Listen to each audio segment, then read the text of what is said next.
The issue of contingent faculty pay, benefits, and involvement is an ongoing issue at the University of Iowa. Ann Sand is a lecturer at the university in the rhetoric department who is involved in the advocacy group Faculty Forward. So I started attending Faculty Forward meetings about, about a year and a half ago now.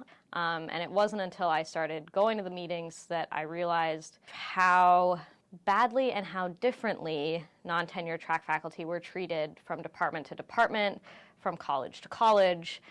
So I've been a very active member since that time. Salary is one of the primary areas Faculty Forward is lobbying in. There's discrepancy between departments, and instructors who teach more classes don't necessarily get paid more. I make about $46,000 a year for a single, healthy woman with no kids, car, or mortgage. That is a very fine salary. I can travel, I can do what I need to do.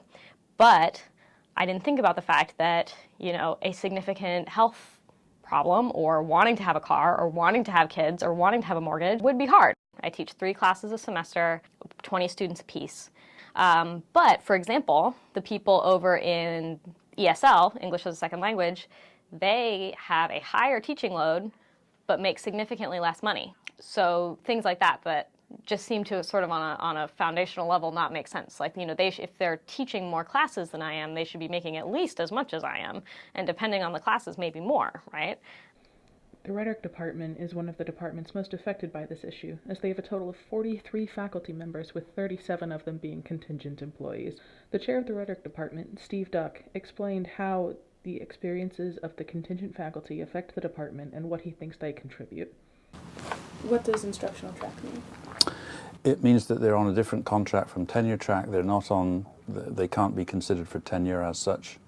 And their responsibilities are slightly different from a tenure track faculty member, with very little emphasis on scholarship, scholarly productivity. It's mostly about pedagogy, teaching, instruction, and they teach a fairly heavy load of 3 courses a semester.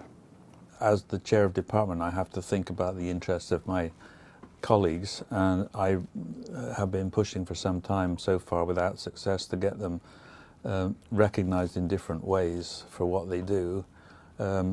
Partly to increase their pay, which I think is scandalously low for what they do and the quality that they provide, but also, it's stupid to say we'll just keep replacing everybody every 3 to 6 to 9 years or whatever it is, start from scratch and try and get them interested. You want to have people with some commitment to the department, some enjoyment in being in it, some professional satisfaction from doing what they do. It ought to be a pathway to satisfactory career goals that people can get behind. Why wouldn't a university get behind that? I don't understand the resistance. Faculty Forward meets once a month at Sanctuary Pub during the academic year. To support the organization, visit their Facebook page.